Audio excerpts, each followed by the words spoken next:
Assalamualaikum warahmatullahi wabarakatuh.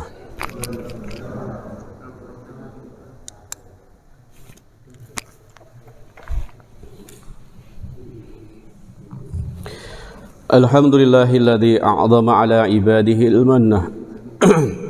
Alhamdulillahilladzi a'zama ala ibadihi al-minnah bima dafa'a anhum kaida syaitani wa fannah. ورد أمله وخيب ظنه إذ جعل الصوم حسنا لأوليائه وجنة وفتح لهم به أبواب الجنة وعرفهم أن وسيلة الشيطان إلى قلوبهم الشهوات المستكنة وإن بقمئها تصبح النفس المطمئنة ظاهرة الشوكة في قسم خصمها قوية المنة. Wassalatu ala Muhammadin qaidul khalqi wa mumhidus sunnati wa ala alihi wa ashabihi dawil absaris saqibah wal uqulil murjihah wa sallama tasliman katsira amma ba'd. Fa'udzu billahi minasy syaithanir rajim. Bismillahirrahmanirrahim. Kulu washrabu hani'an bima aslaftum fil ayyamil khaliyah. Hadirin Bapak sekalian dan juga saudara-saudaraku yang melihat dan menonton, menyaksikan hadir kajian di tempatnya masing-masing yang saya hormati semuanya. Sesuai dengan permintaan dari panitia pengajian, bagaimana kajian setiap hari Ahad dimulai dari beberapa minggu lalu, Ahad lalu, temanya dikaitkan dengan Ramadan. Jadi bagus rasanya, saya sampaikan semalam kepada Pak Ustadz, kitabnya seperti biasa saja. Yang Bulughul Maram, yang Ihya, kitab yang lain silahkan lanjut, sirah pun silahkan seperti biasa, hanya pembahasannya tentang Ramadan yang ada di kitab-kitab itu. Sehingga tidak merubah kitab yang dipakai dan fokus kepada pembahasan Ramadan. Dan itu pasti ada insya Allah. Hadirin Bapak Ibu sekalian rahimakumullah, bicara tentang puasa, maka Imam Ghazali rahimahullahu ta'ala katakan bahwa puasa adalah merupakan seperempat daripada iman. Kalau kita mengaku orang yang beriman, kita berkata amanna, berarti kita beriman kepada Allah dengan zat dan sifatnya, dengan segala kesempurnaannya, dan kita beriman kepada para malaikat-malaikatnya, para rasul-rasulnya dan kitab-kitab Allah, beriman dengan qada dan takdir yang sedikit banyak telah kita bahas, bagaimana kita ridha dengan ketentuannya, juga beriman kepada akhirat, yakni sesuatu yang belum nampak di mata kita sekarang dan sesuatu yang dibawa oleh Rasul sallallahu alaihi wasallam tentang berita-berita yang belum terjadi saat ini. Maka itulah iman, dikatakan seperempatnya adalah puasa. Mengapa dikatakan seperempatnya adalah puasa? Karena satu, ada hadis Rasul yang mengatakan sallallahu alaihi wasallam, as-saum nisfus sabr. Puasa adalah separuh daripada kesabaran. Puasa adalah separuh daripada kesabaran. Ditambah dengan hadis Rasul yang lain yang mengatakan bahwa as-sabru nisful iman. Sabar adalah merupakan setengah daripada iman. Jika kita bayangkan di hati kita ada iman yang penuh, iman dengan segala yang rukun-rukunnya tadi disebutkan, maka setengah daripada iman itu sendiri adalah sabar. Jadi kalau mengaku beriman harus sabar, karena setengah daripada judul iman itu sudah dihabiskan dengan kesabaran dulu. Mau taat kepada Allah pakai kesabaran, mau menjauhi kemaksiatan dan dosa pakai kesabaran.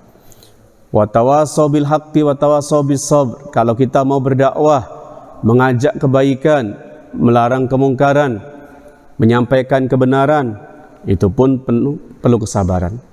Jadi setengah daripada iman kita ini adalah sabar. Hadirin, maka jika nanti dalam pembahasan tema Ramadan dalam kitab Ihya Ulumuddin, kita diminta untuk belajar hal-hal yang kita rasa sulit, harus kita berani coba.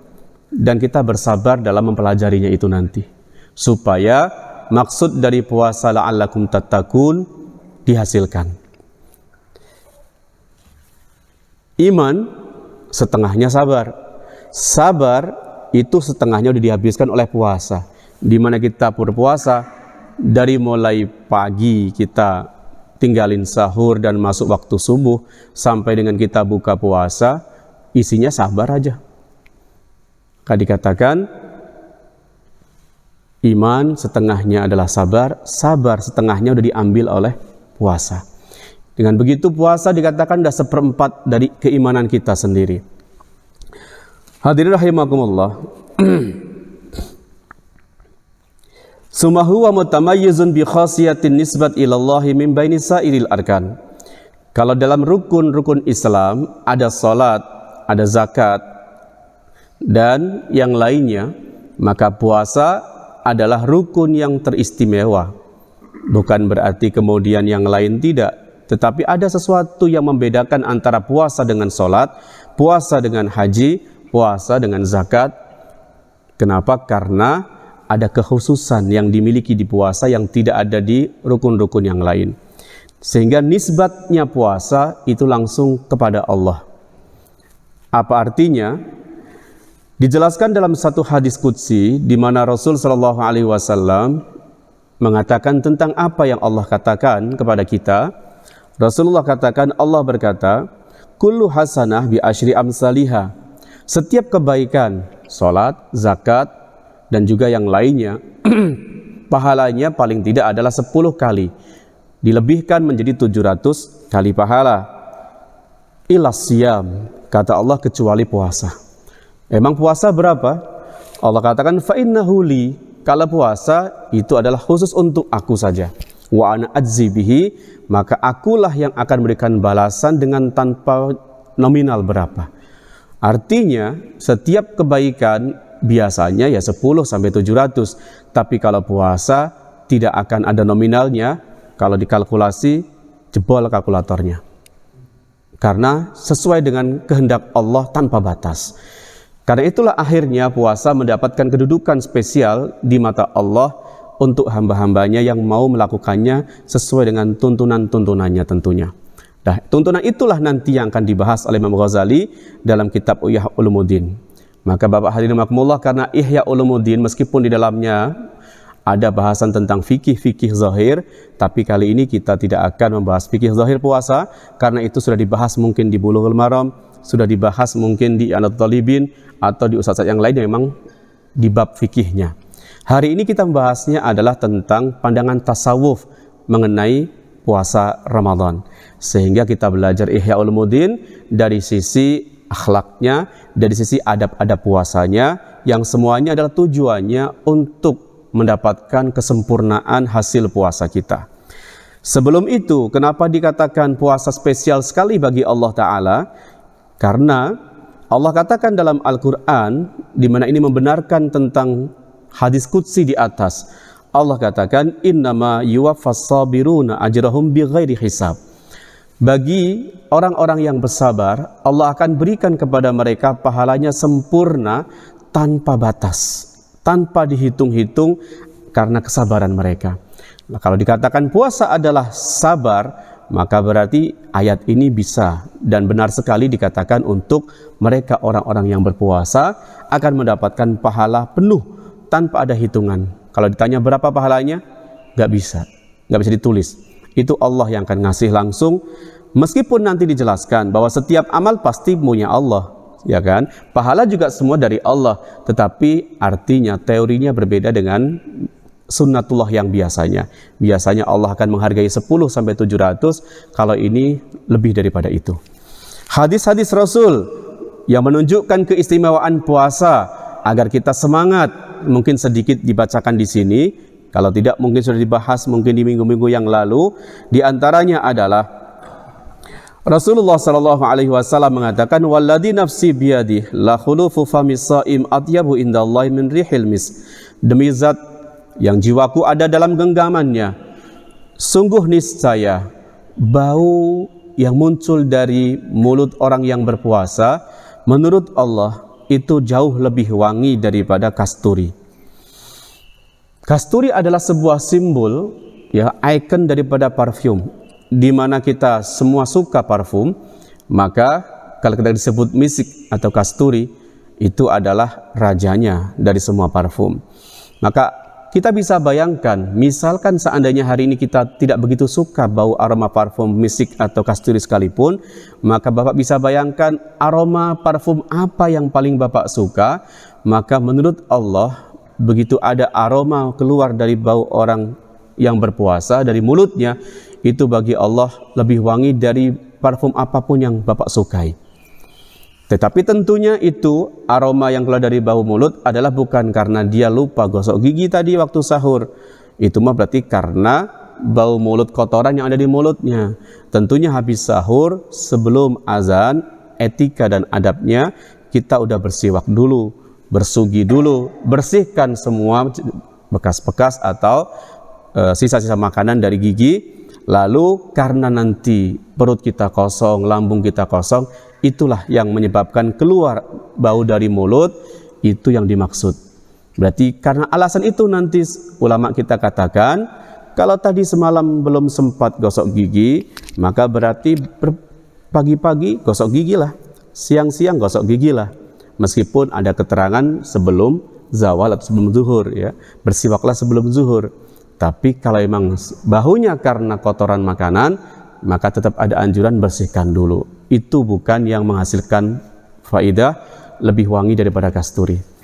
Hadis yang lain, Rasulullah sallallahu alaihi wasallam mengatakan, lil jannati bab yuqalu lahu rayyan. Di surga ada satu pintu yang disebut dengan pintu Rayyan. Tidak akan masuk ke pintu tersebut kecuali adalah orang-orang yang puasa saja. Dan Rasulullah juga mengatakan bahwa bagi orang yang berpuasa ada dua kebahagiaan. Satu kebahagiaan saat dia berbuka, dan kebahagiaan yang kedua adalah saat dia bertemu dengan Tuhannya. Al-hadis au kama qala alaihi salatu wassalam. Hadirin rahimakumullah. Maka ayo kita mulai menyiapkan diri kita untuk mendapatkan pahala tanpa hitungan dengan melakukan puasa Ramadan sesuai dengan keinginan Allah dan Rasulnya berdasarkan ayat dan hadis yang dijelaskan oleh para alim ulama kita. Pertama, sebelum masuk kepada adab-adab puasa, maka Imam Ghazali terlebih dahulu merasa perlu membagi bahwa puasa ini untuk diketahui umum dibagi menjadi 3 level. Level pertama adalah disebutnya puasa umum, yakni puasa yang dilakukan oleh orang-orang biasa di luaran sana. Yang kedua adalah puasa khusus, yakni puasa yang dilakukan oleh orang-orang yang memang lebih dari orang-orang biasa. Yang ketiga, puasa khususul khusus, di atas orang yang khusus. Nah, puasa yang macam manakah ini? Yang umum, yang khusus, dan khusus bil khusus? Maka inilah perinciannya. Puasa orang yang umum atau disebut dengan shaumul umum adalah puasa yang sudah dibahas di minggu-minggu lalu di kitab-kitab fikih, yakni malam hari kita berniat, kemudian sahur di waktu sahur, lalu siang hari kita imsak menjaga segala sesuatu yang bisa membatalkan puasa kita dari makanan, minuman atau apapun yang bisa masuk ke dalam bagian tubuh dalam kita dan batalkan. Itu dikerjakan sampai dengan waktu maghrib tiba. Itulah puasanya orang-orang umum, dan itu cenderung mudah karena hari-hari kita melihat bukan di bulan Ramadan pun banyak yang puasa. Bahkan jangankan muslim, non muslim pun ada yang berpuasa, dan orang-orang yang tidak agamis pun mereka melakukan diet ketat pun hampir-hampir kayak puasa. Jadi kalau hanya sifatnya imsak, menahan tidak makan minum, itu mah puasanya orang awam. Maka setelah belajar Ihya Ulumuddin, Imam Ghazali mengarahkan kepada kita kepada level yang kedua, supaya kita naik derajat, bukan sekedar tahan lapar, tahan haus saja, tapi nilai dari puasa yang dikehendaki tidak didapat. Maka inilah penjelasannya.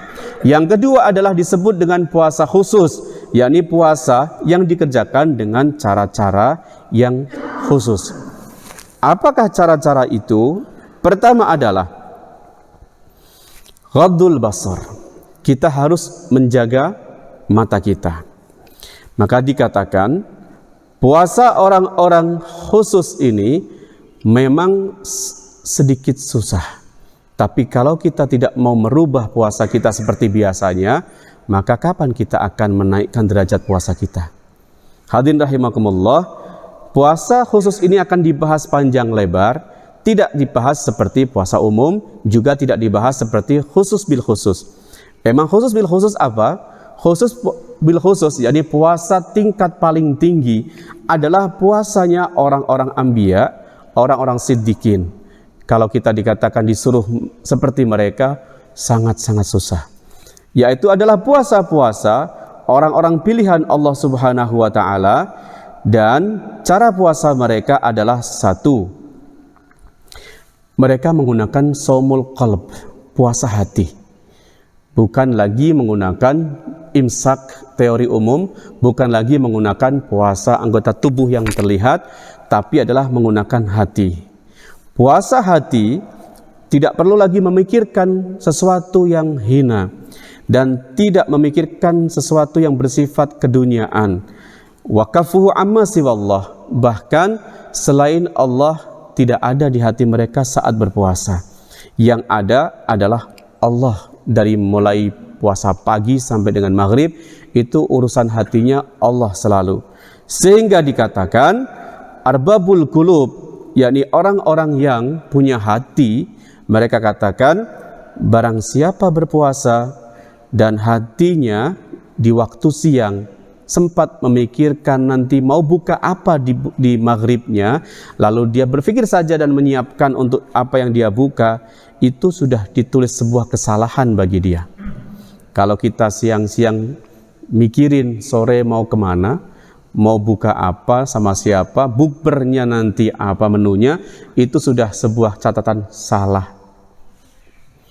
Inilah arbabul qulub mengatakan bahwa ini puasa-puasa yang khusus bil khusus.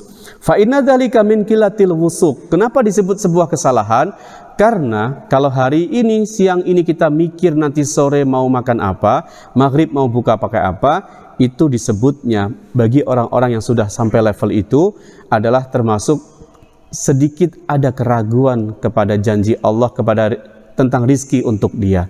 Kenapa harus dipikirkan dari sekarang? Kenapa harus diusahakan dari sekarang? Makanya kalau dikatakan untuk orang-orang seperti kita, waduh, salah aja terus berarti. Puasanya iya, salahnya terus dari pagi sampai malam. Kalau begitu nggak usah puasa. Nah, kalau nggak usah puasa, malah dia salahnya cuma sekali saja. Nggak puasa itu salah dah. Tapi kalau dia puasa, mikirin lagi makanan, banyak salahnya. Mending tidak puasa daripada puasa. Karena puasa banyak salahnya, tidak puasa cuman satu kali salah. Tapi bedanya, kalau tidak puasa, satu kali salah itu besar, fatal, susah dimaafkannya. Tapi kalau ada kesalahan adab-adab dalam puasa, itu mudah dimaafkan walaupun banyak. Tentunya berarti beda, tetap harus puasa. Karena tidak puasa, satu kali salah mendatangkan murka Allah Subhanahu wa Ta'ala. Wahadhi rutbatul anbiya wasiddiqin. Inilah tadi yang disebut dengan puasa khusus bil khusus yang tidak akan dibahas di sini karena kita belum sampai level situ. Yang dari pagi urusannya Allah, Allah, Allah, Quran lagi, zikir lagi, sholat lagi, full selama Ramadan, tidak mikirin apapun. Pulang ke rumah, istrinya juga nanya, mau belanja apa ke pasar, Pak? Kebayang, istrinya bisa sewot kan? Ditanya sama sekali nggak mau menjawab. Duduk aja seharian di musola di rumahnya, datang ke masjid i'tikaf, terus begitu. Nggak dibahas akhirnya. Yang akan dibahas adalah level yang kedua, yang siapa tahu setelah ini di antara kita ada orang yang dipilih oleh Allah Ta'ala untuk naik ke level ini. Yaitu orang-orang yang ketika puasa Bapak bukan sekedar tidak makan, tidak minum, tapi dia membuat seluruh badannya puasa. Tapi beda dengan yang tadi khusus bil khusus. Artinya satu, mata dijaga. Ya, nanti telinga dijaga dan seterusnya. Pertama dibahas adalah ghaddul basar. Saat Bapak nanti, saya nanti di bulan Ramadan tiba, berarti sudah harus meniatkan nih. Kalau kemarin-kemarin mata kita kemana-mana, ya, walaupun sudah diajarkan di bulan selain Ramadan juga sama sebetulnya ghadul basar, tapi inilah sebulan yang kalau kita buat latihan bersama-sama, maka Allah akan mudahkan untuk berikutnya. Kalau kita buat keputusan, kan nanti disampaikan bahwa innallaha la yughayyiru ma biqaumin hatta yughayyiru ma bi anfusihim. Allah tidak akan merubah satu keadaan pada seseorang selama dia sendiri tidak mau merubah. Maka berarti perubahan itu kita dulu yang memulainya. Walladzina jahadu fina lanahdiyannahum subulana. Kalau kita mau berjuang, Allah tunjukkan jalan. Berarti Allah nunggu dulu mau atau tidak.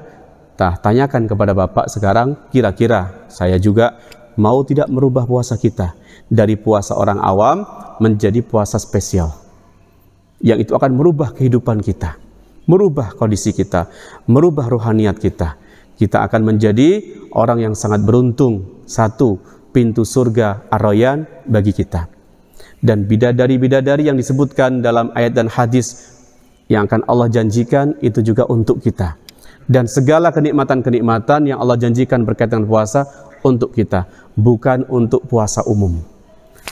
Pertama, ghadul basar wa kaffuhu 'anil ittisa' fid nazar ila kulli ma yudammu wa yukrahu. Artinya adalah, ayo kita niatkan nanti bulan Ramadan, diawali dari sekarang kita belajar hindari melihat segala sesuatu yang dimakruhkan, apalagi haram. Melihat segala sesuatu yang dimakruhkan, apalagi yang diharamkan, dan melihat segala sesuatu yang membuat hati kita lupa dari ingat kepada Allah Ta'ala. Waduh, kalau hari ini Bapak satu ini saja udah susah banget.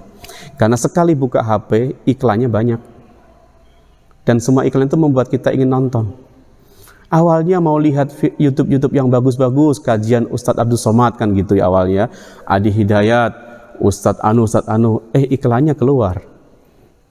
Akhirnya masuk kemana-mana. Jadi berarti keputusan pertama kita adalah off dulu HP kalau begitu. Bisa nggak disetting dulu begitu ya? Ada satu pesantren yang bisa gitu. Wajib pakai HP santrinya. Wajib. Kalau enggak suruh pulang. Padahal di umumnya kalau pesantren nggak boleh pakai HP. Ini ada pesantren yang wajib punya HP, tapi disetting untuk pelajaran. Nah kalau gitu nanti Ramadan kita dibuat seperti santri-santri ini, HP pegang, tapi disetting bagaimana? Tidak terlihat semua itu. HP jadul kali ya, yang tidak ada gambar-gambar. Ghadul basar pertama, karena Rasul Shallallahu Alaihi Wasallam katakan, an-nadratu sahmun masmum min sihami iblis. Pandangan mata ini ternyata adalah, ini bahasanya langsung tidak menggunakan kalimat-kalimat tasbih atau penyerupaan, langsung disebutnya pandangan mata ini adalah anak panah yang mengandung racun. Bukan lagi seperti dalam bahasa sastra Arab, ketika antara musyabbah dan musyabbah bih, ini sesuatu yang disamakan dengan sesuatu yang dibuat persamaan, itu masih menggunakan adat atau alat tasbih, maka persamaan antar keduanya masih biasa saja. Kalau dikatakan, wow, dia seperti singa, berarti sifat singa yang nonjol adalah pemberani, itu masih biasa. Dia pemberani kayak singa betul, tapi biasa saja. Tapi kalau dibilang dia singa banget, udah nggak pakai seperti lagi, itu betul-betul berarti di atas rata-rata keberaniannya. Makanya biasanya tasbih untuk Rasul Muhammad SAW biasanya tidak pakai alat-alat tasbih lagi, langsung disebut anta syamsun, anta badrun, langsung begitu. Engkaulah matahari, engkaulah purnama. Tidak lagi dengan bahasa engkau seperti, enggak lagi. Karena betul-betul Rasul adalah purnama bagi kita. Rasul adalah penerang matahari bagi kita dari kegelapan dan seterusnya. Maka di sini Rasul katakan, mata ini ternyata adalah panah yang beracun. Bukan lagi seperti, tapi betul-betul panah yang beracun. Dan ini dipakai oleh iblis supaya nanti jika kita melihat sesuatu, udah itu meracuni rohaniat kita semuanya. Makanya perintahnya adalah ghadul basar. Ghadul basar. La'anahullahu, semoga Allah melaknat iblis. Faman tarakaha khaufan minallah atahullahu azza wa jal imanan yajidu halawatahu fil qalbi. Apa yang akan kita dapat kalau kita ghadul basar?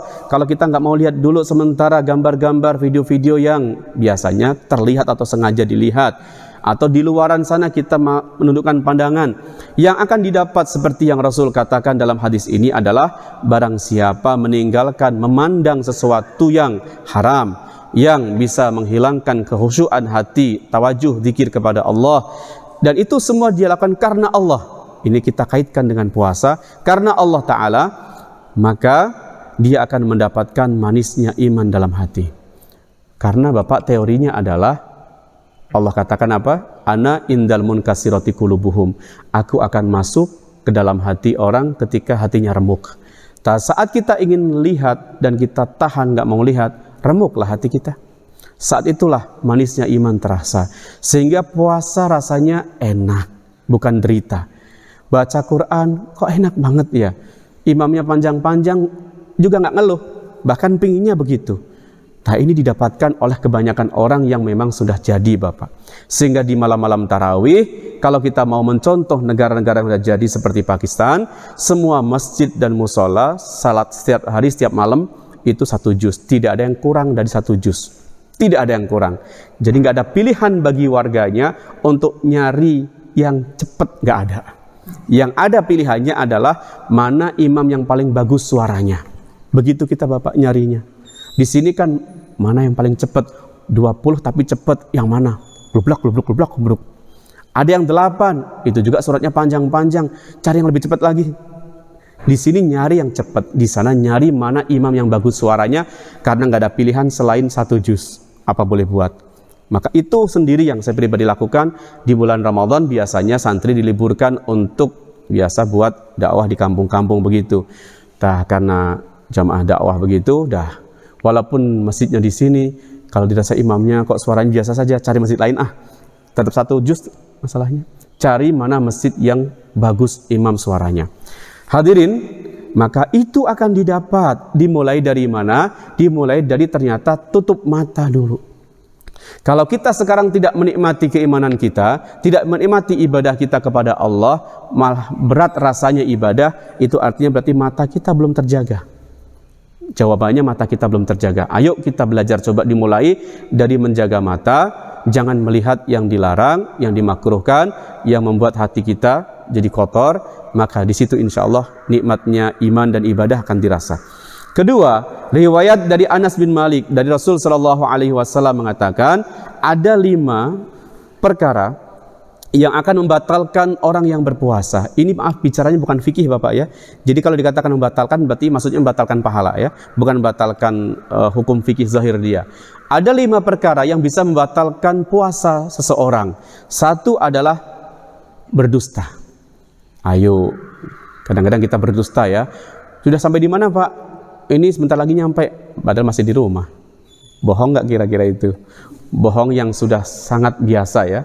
OTW, masih baru mau mandi di rumah. Tidak sesuai dengan OTW judulnya.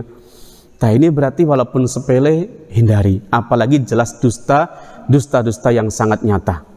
Ini bisa menghilangkan pahala ternyata. Kedua, ghibah. Ini ibu-ibu banget. Bapak-bapak juga ketularan. Kalau ditanya, Bu, sehari nggak ke mall? Bisa. Bu, sehari nggak belanja? Bisa. Bu, sehari nggak nonton? Bisa. Bu, sehari nggak menghibah? Oh, nggak bisa. Nggak bisa. Kalau ngerumpi harus setiap hari. Apalagi tontonannya setiap hari memang begitu. Beritanya. Gosipin orang. Berarti hindari dulu kalaupun nonton TV sekarang. Yang acara-acara gosip hindari dulu. Tanpa sadar diperbanyak acara gosip di televisi manapun. Itu supaya kita yang beriman terbiasa, kita yang puasa hilang pahala. Ayo kita hilangkan, ganti program yang lain. Ketiga adalah namimah, mengadu domba.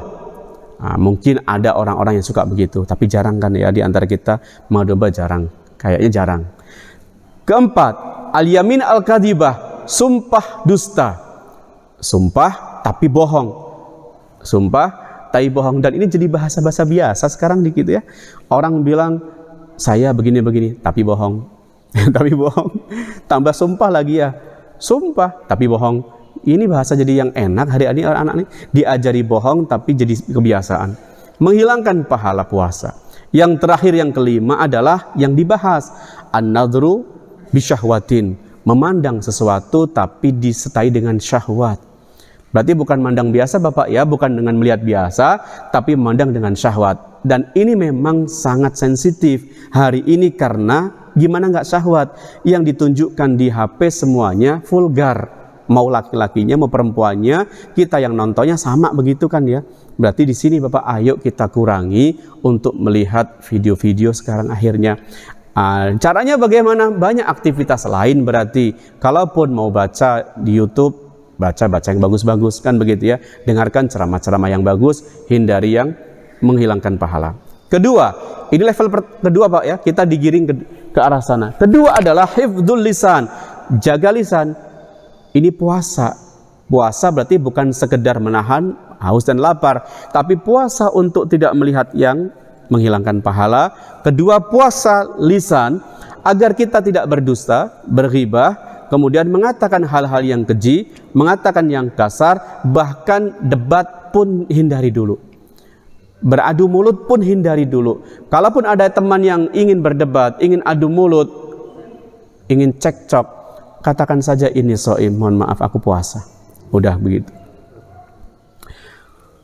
Sufyan Ats-Tsauri rahimahullahu taala mengatakan al-ghibah tufsidus shaum. Ternyata ghibah tadi Pak, kalau dilihat tadi ya, bisa didengar menghilangkan pahala puasa, kalau dilakukan pun bisa membatalkan puasa. Sekali lagi Bapak, jangan dipotong, membatalkan puasa. Sejak kapan ghibah membatalkan puasa? Ini versi tasawuf adab, bukan versi fikih Bapak ya. Puasa Bapak masih utuh menurut pandangan ulama fikih, tapi hilang pahala menurut pandangan ulama tasawuf. Kalau kita ghibah, waduh, hancur kita semua puasa. Berarti satu bulan penuh, makan tidak, minum tidak, tapi ternyata pahala gak ada sama sekali gara-gara nonton ghibah tadi. Berat banget di sini sekarang, zaman sekarang. Imam Bishr bin Haris meriwayatkan juga hadis tersebut, dan kemudian Imam Lais dari Imam Mujahid mengatakan khaslatan yufsidani siyam. Ada dua perkara yang bisa membatalkan puasa. Pertama adalah ghibah, yang kedua adalah berdusta. Sekali lagi, adalah membatalkan pahala puasa. Rasul sallallahu alaihi wasallam mengatakan innamas shaumu junnatun, puasa itu adalah perisai. Fa idza kana ahadukum shaiman, jadi jika di antara kalian berpuasa, maka fala yarfus. Pertama, jangan mengatakan perkara-perkara yang kotor, yang keji. Wala yajhal, dan jangan melakukan perbuatan-perbuatan yang bodoh. Wa ini mru'un qatalahu aw syatamah. Kalaupun ada orang lain yang ingin mengajak gelut, ada orang lain yang ingin mengajak bertengkar, katakan saja ini shaim, ini shaim. Ulama mengatakan, apa itu harus diucapkan? Ya, sebagian orang mengatakan, katakan ini shaim, aku lagi puasa. Kalau dia orang muslim, dia aktif dalam kajian, dia tahu artinya orang puasa nggak mau debat. Orang puasa nggak mau ngobrol yang ngelantur sampai yang kekasar-kasar, karena bisa mempengaruhi untuk pahalanya. Tapi ulama yang katakan maksudnya adalah bukan diucapkan, tapi di hati, aku lagi puasa. Artinya biar kita nggak ngeladenin dia, biarkan dia ngomong, kita diam saja. Aku puasa, aku kontrol diri, kontrol hati. Karena apa yang diucapkan dari lisan, jika itu sudah dianggap melampaui ketentuan dalam puasa, adab-adabnya, maka bisa pengaruh untuk pahala puasa kita. Berikutnya yang ketiga, kaf'us sam'i, jaga telinga dari mendengarkan segala yang jelas haram, makruh pun jangan, karena sesuatu yang diharamkan untuk diucapkan, maka haram pula didengarkan. Sesuatu yang haram, yang makruh diucapkan, maka makruh pula untuk didengarkan. Makanya tidak heran Allah katakan dalam Al-Quran, samma'una lil kadhibi akaluna lis-suht, yakni mereka tuh banyak mendengarkan perkara-perkara bohong, berita-berita hoax didengarkan begitu ya. Samma'un artinya bukan hanya orang-orang yang berdusta saja disalahkan, tapi orang-orang yang mendengarkan kedustaan pun disalahkan. Dan Rasulullah sallallahu alaihi wasallam katakan, al-muhtab wal mustami' syarikani fil ismi. Orang yang cerita tentang buruknya orang lain atau ghibah atau gosip dengan orang yang mau mendengarkannya, dosanya sama. Berat tuh, dosanya sama. Berarti puasa tahun ini Bapak benar-benar kita belajar full amal. Cari kesibukan yang nanti menyedikitkan waktu kita untuk hal-hal seperti ini. Syukur-syukur total tidak bisa ada waktu untuk semua ini. Keempat, kafu baqiyatil jawari anil asam. 3 tadi disebut, ghadul basar, kafus sam'i, menjaga telinga, hifdzul lisan, menjaga lisan. Yang keempat adalah seluruh anggota badan kita secara umum harus kita jaga. Tangan, kaki, jangan melangkah, jangan memegang, jangan melakukan sesuatu yang sifatnya tidak disukai oleh syariat. Kaful batni, termasuk berarti tahan perut juga dari hal-hal yang syubhat saat nanti waktu buka puasa, apalagi yang haram. Hindari. Fala makna lis-shaum wal kafu anit ta'am al halal summal iftar alal haram. Nanti imbasnya Bapak, nggak ada manfaatnya, nggak ada makna dan faidahnya dari pagi sampai sore kita nahan makan, nahan minum. Ternyata waktu buka puasa kita melakukan hal-hal yang bisa menghilangkan semua derita sehari Pak tadi. Dengan cara makan yang haram atau makan syubhat. Nah ini apa yang haram, apa yang syubhat, berarti kita harus tahu kan begitu ya. Harus hafal. Maka mundur belajarnya di bab muamalah lagi, di bab yang membahas tentang bagaimana cara menghasilkan uang. Kalau itu semua haram ya sudah, berarti puasa kita hilang pahalanya semuanya. Yang syubhat pun ditinggalkan. Yang syubhat apa itu Bapak? Syubhat itu berarti belum tegas halalnya, belum tegas haramnya. Kalau hari ini ada fatwa rokok haram, oh ada yang mengharamkan, tapi yang lain nggak setuju, oh berarti syubhat paling tidak kan begitu ya. Berarti bukanya jangan pakai rokok. Ada yang buka pakai rokok gitu? Ada Bapak ya, udah disiapin istrinya tuh minuman, makanan, milihnya rokok. Ustadz jangan bahas rokok, kan kita lagi belajar ya mengurangi yang tidak baik, begitu kan ya. Kalau belajarnya Bapak kitab lain silahkan kan begitu sekarang. Kalau ninggalin rokok bagus kan berarti. Loh, alhamdulillah. Tapi nanti ada yang tersinggung, bukan maksud menyinggung, tapi maksudnya adalah kita mau menaikkan derajat kita sendiri. Begitu. Merokoknya nanti aja tuh berarti malam-malam. Beda nggak itu hukumnya? Ya paling tidak kan tidak dibahas saat iftar kan ya. Iftar itu lebih-lebih pembahasannya. Hukum rokok sama saja. Tapi untung Bapak masih ada yang memperbolehkan rokok. Untung. Seandainya tidak, oh pasti udah selesai masalah kita, udah haram mutlak gitu. Untung masih ada yang memperbolehkan. Sudah sering saya sampaikan ya, pedagang yang paling jujur itu pabrik rokok. Mereka jujur, membunuhmu, membuat kanker, membuat impotensi, dan bla bla bla, itu pedagang paling jujur. Rasul katakan, pedagang jujur bersamaku nanti di surga. Oh itu pabrik rokok itu paling jujur. Pabrik rokok, pedagang paling jujur. Biasanya pedagang menutupi aib dagangannya, ini mah jujur banget. Baik, hadirin rahimakumullah, ayo kita hindari. Satu yang haram jelas kita hindari, yang syubhat juga kita hindari, karena nanti tidak ada makna puasa setiap hari yang kita kerjakan. Famisalu hadas shaim misalu man yabni qasran wa yahdimu misran. Imam Ghazali katakan sebuah permisalan, orang yang puasa sehari penuh lalu dia buka dengan yang haram, itu perumpamaannya seperti orang yang membuat satu bangunan gedung tapi dia menghancurkan satu kota. Satu gedung dia bangun dengan susah payah, tapi satu kota dia hancurkan.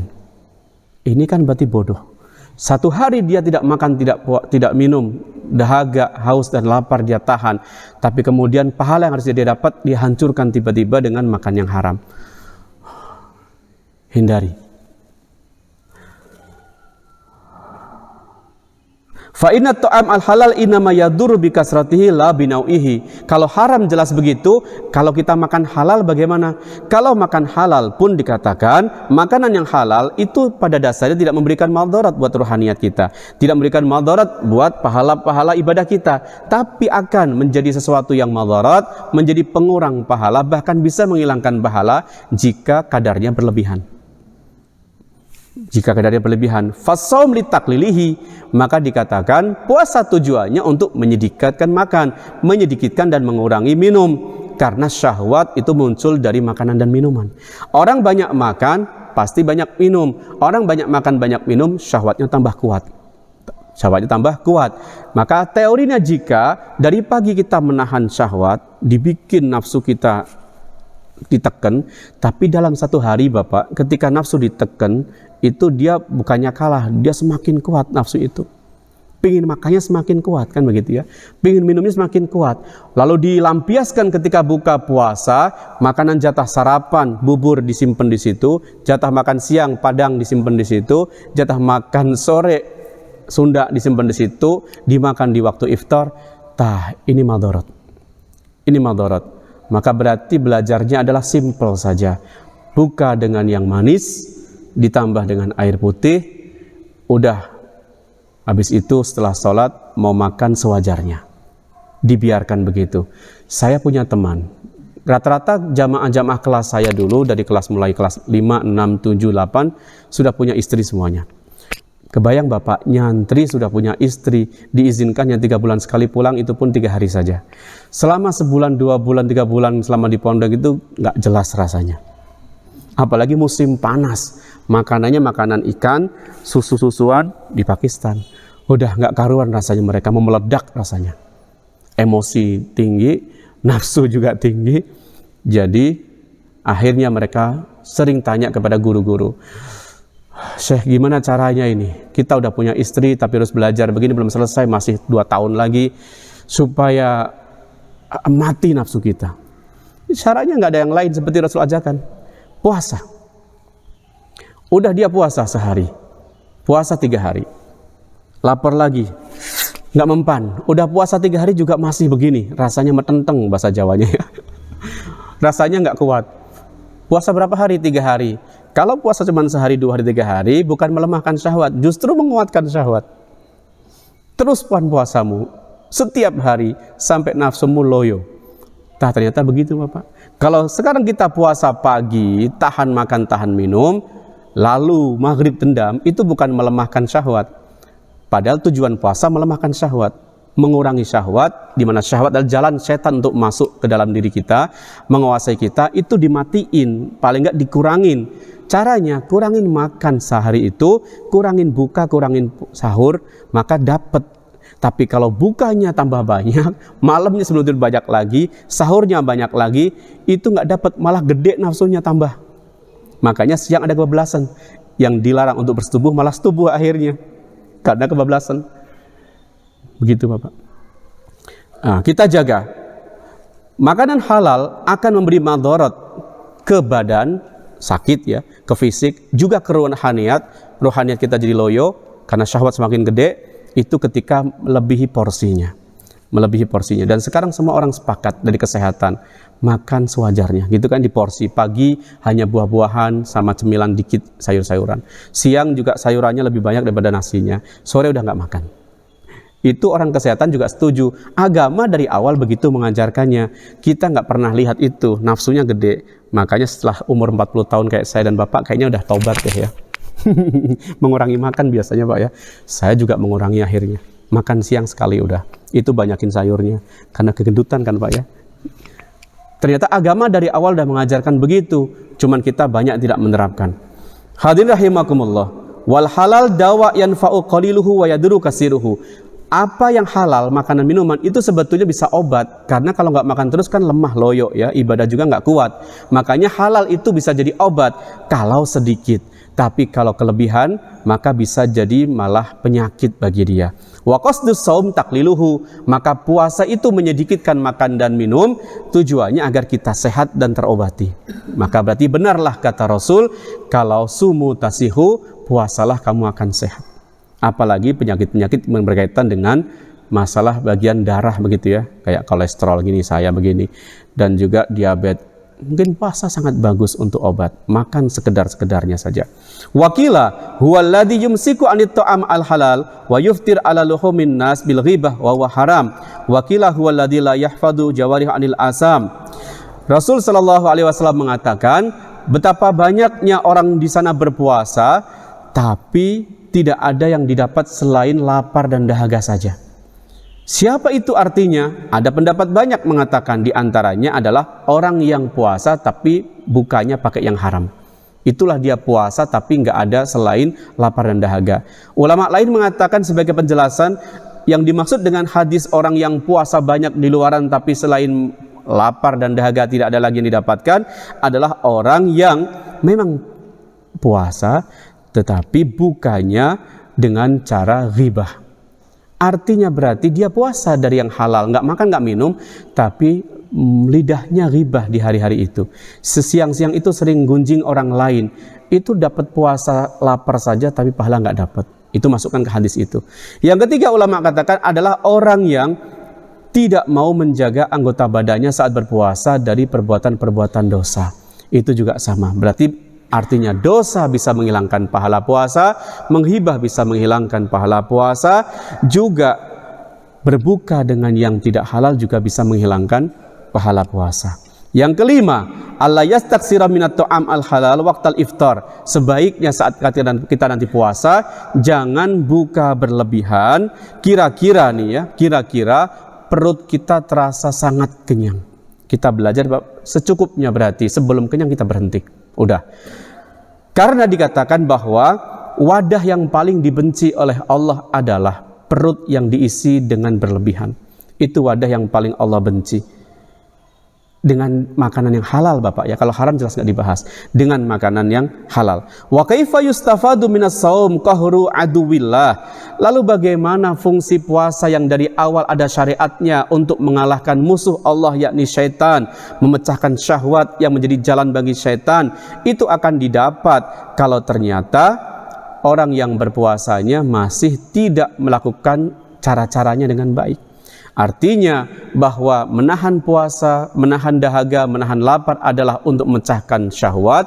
Memecah syahwat berarti adalah menolong diri kita supaya setan tidak banyak mengontrol diri kita, karena Rasul mengatakan setan menguasai manusia, masuk dalam tubuh manusia seperti darah mengalir. Darah kan semua mengalir ke bagian tubuh kita, maka semua itu pun ada setan di sana. Dikatakan begitu. Makanya ada syahadat bekam juga untuk mengeluarkan pengaruh-pengaruh setan juga ada. Ya, kalau ini tidak dikerjakan, makan tetap banyak seperti biasanya Bapak, maka berarti fungsi puasa nggak ada lagi. Dia puasa fikih sebulan, tapi puasa akhlak adabnya tidak ada. Sehingga apa yang dimaksudkan dari puasa la'alakum tatakun nggak didapat dia. Puasa setiap tahun tapi nggak ngaruh untuk kehidupan dia akhirnya.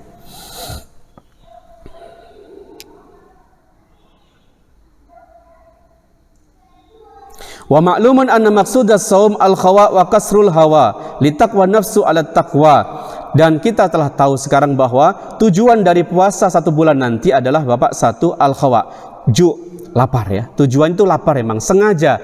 Tujuannya adalah lapar. Kedua, kasrul hawa, untuk memecahkan hawa nafsu.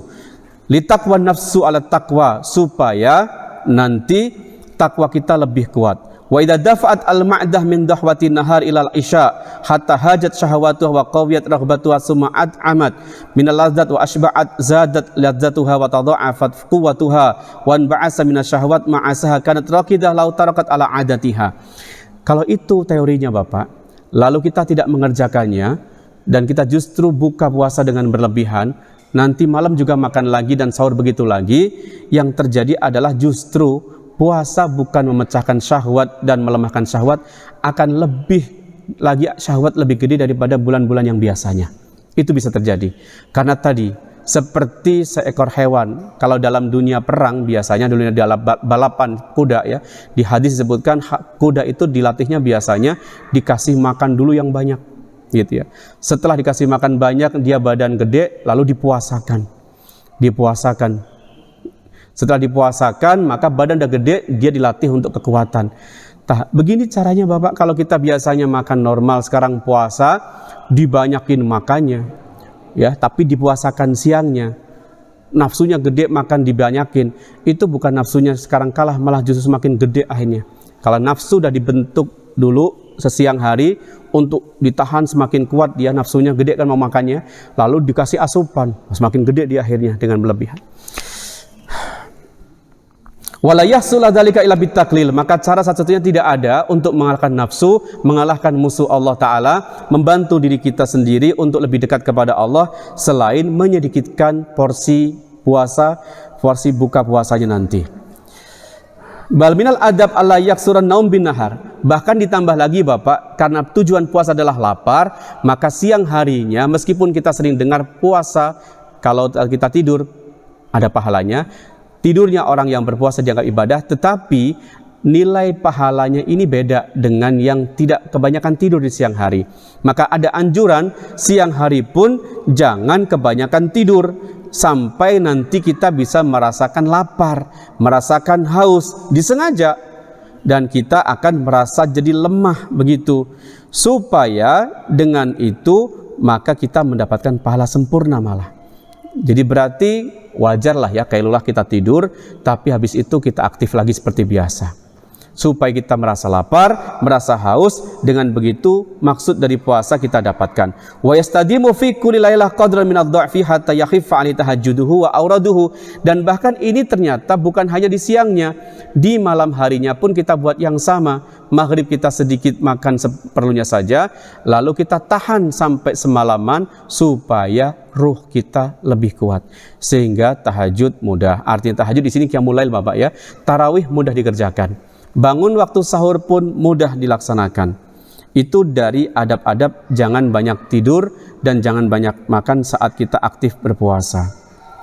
Keenam, ayakuna qalbuhu ba'dal iftar mu'alakan muttariban bainal khauf wa raja. Setelah kita buka puasa maghrib Bapak, adab yang keenam adalah kita jaga hati. Ayo kita lihat lagi, munculkan antara khauf dan raja. Pikirkan semoga kita dapat pahala, semoga puasa kita diterima oleh Allah Ta'ala. Dan tapi munculkan rasa takut, kalau hari ini puasa kita tidak ada pahala karena ada sesuatu yang tadi kurang dari adab-adabnya. Sebetulnya khauf dan raja ini ada setiap kali kita berbuat amal apapun, tetapi karena puasa sedang dibahas maka dimunculkan lebih lagi bahwa pikiran khauf dan raja itu harus ada setiap kita selesai dari amalan. Habis salat kita istighfar biasanya ya, astaghfirullahaladzim, karena mikir supaya kalau ada kekurangan di salat Allah maafkan. Habis puasa juga kita istighfar, berarti begitu maghrib tiba, alhamdulillah, harapannya puasa diterima. Astagfirullah kalau ada yang kurang dari puasa kita. Nah, masukkan antara khauf dan raja saat kita berbuka puasa selama bulan Ramadan. Itlaisa yadri ayyuqbalu shaumuhu fa minal muqarrabin, karena kita tidak tahu apakah kita diterima puasanya lalu kita digolongkan kepada golongan orang-orang taqarrub kepada Allah, atau ditolak puasa kita masuk ke dalam golongan mamkutin atau yang dimurkai oleh Allah Ta'ala. Wal yakun kadzalika fi akhiri kulli ibadah, setiap ibadah apapun begitu seharusnya. Ada satu riwayat Hasan bin Abil Hasan Al-Basri mengatakan beliau melewati beberapa orang waktu itu, wa hum yadhakun, orang-orang sedang tertawa-tawa sama mereka. Lalu Hasan ibn Abil Hasan Al-Basri katakan, sesungguhnya Allah Subhanahu wa Ta'ala menjadikan bulan Ramadan sebagai midmaran li khalqihi, sebagai arena balap lomba.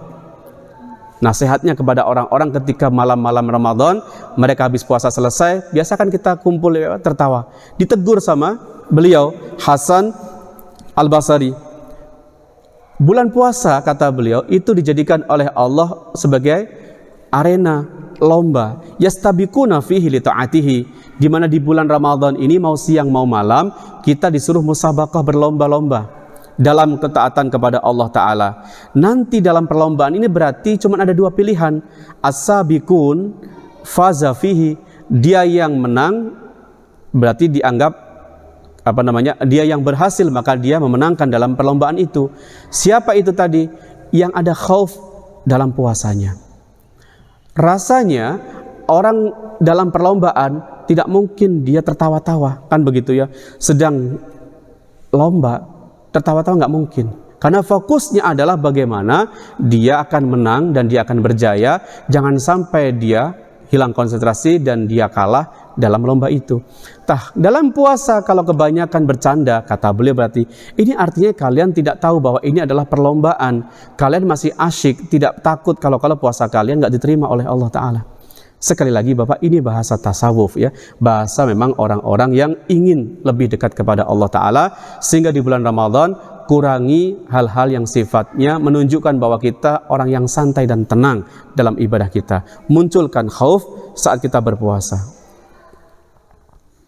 Amma wallahi law kushifal ghata lashtaghalal muhsin bi ihsanihi wal musii bi isatihi, yakni kana sururul maqbul yushghilu anil la'bi wa hasratul mardud tasuddu alima badhahki. Beliau katakan, wallahi demi Allah, seandainya disingkapkan Bapak penutup sehingga kita bisa melihat apa yang enggak terlihat ya, pahala, diterimanya amal gitu ya, kemudian kebencian Allah karena ditolaknya sebuah amal, maka niscaya orang yang berbuat baik dalam amal ibadah puasanya pun dia tetap tawajuh kepada puasa kalau dia melihat ya, karena dia ingin diterima. Dan orang yang tidak tawajuh pun dia akan tawajuh nantinya karena dia melihat ternyata puasanya sia-sia. Seandainya dibukakan begitu, tapi karena nggak dibuka, ya terlihatlah akhirnya lebih banyak orang yang tidak konsentrasi dalam menjaga adab-adab puasa daripada yang menjaganya. Wa anil Ahnaf bin Qais annahu qila lahu, ada yang mengatakan kepada Ahnaf bin Qais, innaka syaikhun kabir wa inna siyama yud'ifuk, Anda sudah sepuh, Anda dah tua, puasa akan mengurangi kekuatan fisik Anda akan lemah. Beliau katakan, unni uidduhu li safarin tawil wa sabru ala ta'atillah subhana ahwan minas sabri ala adabi. Ketika diingatkan, Bapak, jangan banyak-banyak puasa, nanti tambah lemah, Bapak. Jawabnya, aku sedang menyiapkan bekal untuk safar panjangku. Aku sedang menyiapkan bekal untuk safar panjangku. Sabar hari ini dalam mentaati perintah Allah dengan puasa sunnah, puasa wajib dengan adab-adabnya, itu lebih ringan bagiku daripada nanti aku harus bersabar untuk menerima adab Allah dan menyesal atas puasa yang tidak diterima oleh Allah Ta'ala. Berarti kita mikirnya ke depan begitu, Bapak. Kita jaga mata, jaga perut, ya, jaga lisan, jaga lidah, adalah karena ini adalah kesabaran tadi, as-saumu as-rabbu tadi, supaya kita nanti berjaya di akhirat dan melihat hasil kita bagus puasanya. Jika ada yang berkata, Bapak, bukankah kita tidak makan, tidak minum itu sudah cukup untuk mengesahkan puasa kita? Maka jawabnya betul. Ahli fikih berkata bahwa tidak makan, tidak minum udah sah puasanya.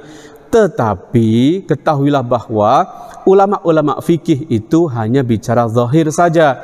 Sedangkan kita sekarang, Imam Ghazali katakan, kita bicaranya adalah yang batin, bukan yang zahir. Dan mereka para fuqaha punya dalil untuk mengatakan tidak batal puasa asalkan seperti yang ditentukan tadi.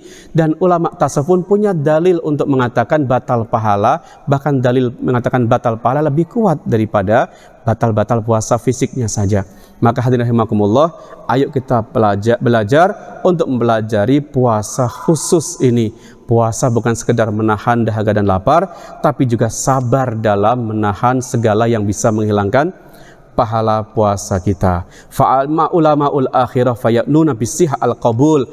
Maka bahasa sihat, Bapak, ya sah ya.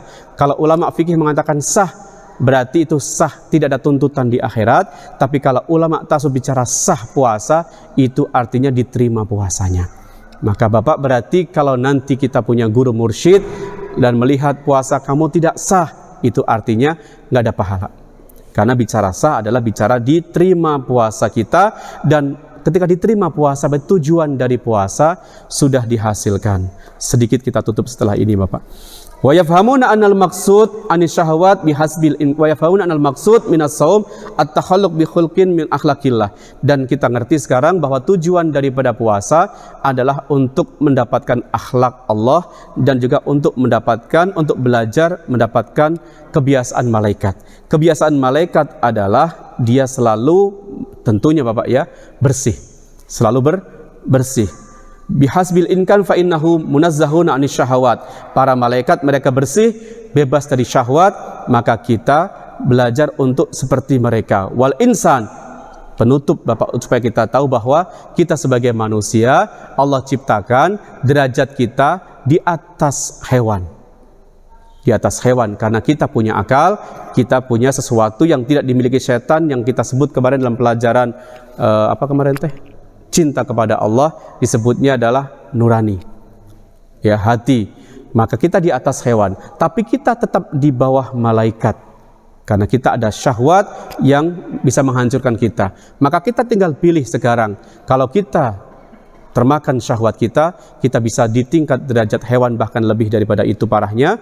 Tapi kalau kita mau belajar dengan puasa yang benar, maka kita akan bisa seperti malaikat, yakni derajat kita naik levelnya bukan seperti manusia, seperti hewan biasa, tapi orang-orang yang dinaikkan oleh Allah Ta'ala seperti para malaikat. Fa inna syabih minal qarib qarib. Dikatakan kalau kita punya kesamaan dengan sesuatu, maka kita dianggap seperti mereka. Kalau kita sama dengan kayak malaikat, dan malaikat adalah orang-orang atau makhluk-makhluk yang dekat dengan Allah, maka kita berarti dianggap manusia yang dekat dengan Allah Subhanahu wa ta'ala. Walaisal qurbu tamabil makan bal bis sifat. Dan tentunya kedekatan kita dengan Allah bukan melihat tempat ya, tapi adalah dengan pandangan.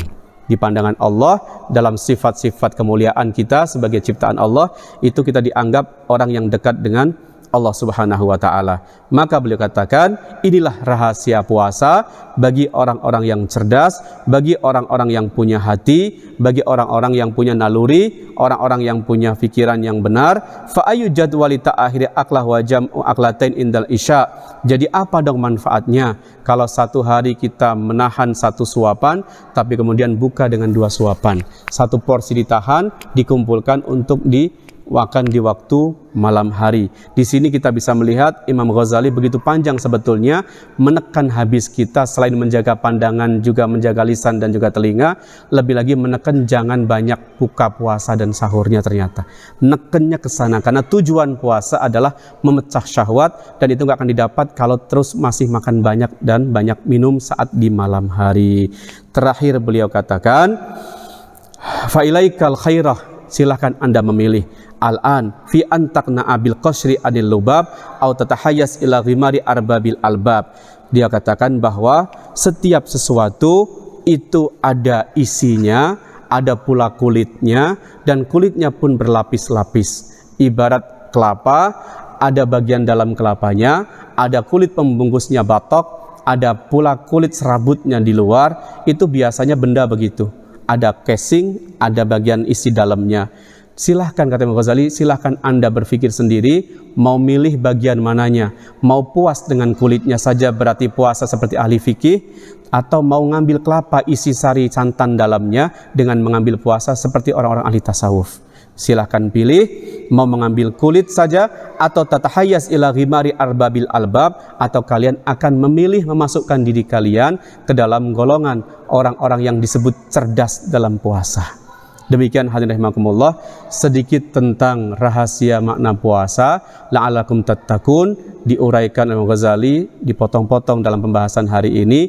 Paling tidak kita sudah mengerti maksud tujuan puasa adalah bukan sekedar menjaga tidak makan minum, tapi juga menjaga seluruh anggota badan kita. Ayo kita belajar supaya kita disebut orang-orang cerdas, bukannya cerdas dalam ilmu dunia, tapi cerdas dalam beribadah, sehingga bukan hanya kulit yang kita dapat, tapi juga isi buah kita bisa dapatkan, sehingga nanti kita disebut seperti para malaikat-malaikat Allah yang memang lepas dari hawa nafsunya. Demikian, semoga bermanfaat buat kita sekalian, dan bila ada yang mau ditanyakan silahkan ditanyakan, ada jawaban kita jawab, kalau tidak ada maka kita PR-kan.